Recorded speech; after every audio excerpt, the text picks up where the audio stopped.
Voter লিস্টে নাম থাকার সাথে নাগরিকত্বের কোনো সম্পর্ক নেই।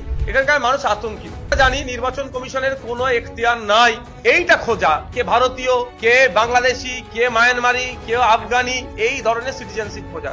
নাম লিখে তার পার্ট নাম্বার, সিরিয়াল নাম্বার, তার নাম, এপিক নাম্বার এবং তার সাথে সাথে নট ইন্ডিয়ান সিটিজেন লেখা দিচ্ছে, কোনো জায়গায় ডেথও লেখা দেওয়া হচ্ছে। এখানে যে ব্যক্তি আছে আপনার আকবর আলী মোল্লা, পিতার নাম হচ্ছে আপনার জামাত আলী মোল্লা, পিতাকে দেখিয়ে দিয়েছে ডেথ, মৃত দেখিয়েছে, আর ছেলেকে দেখিয়েছে কি নট ইন্ডিয়ান সিটিজেন।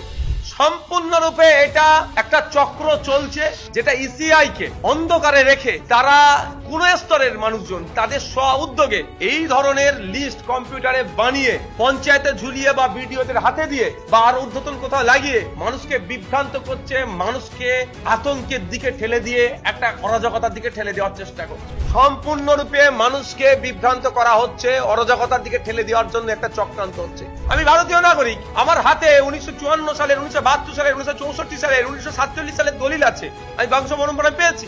আমাকে ভারতীয় নাগরিক বলা হচ্ছে না, আমি ভারতীয় নাগরিক নয় বলে দিচ্ছি, তাহলে আমি আতঙ্কিত হয়ে যাব।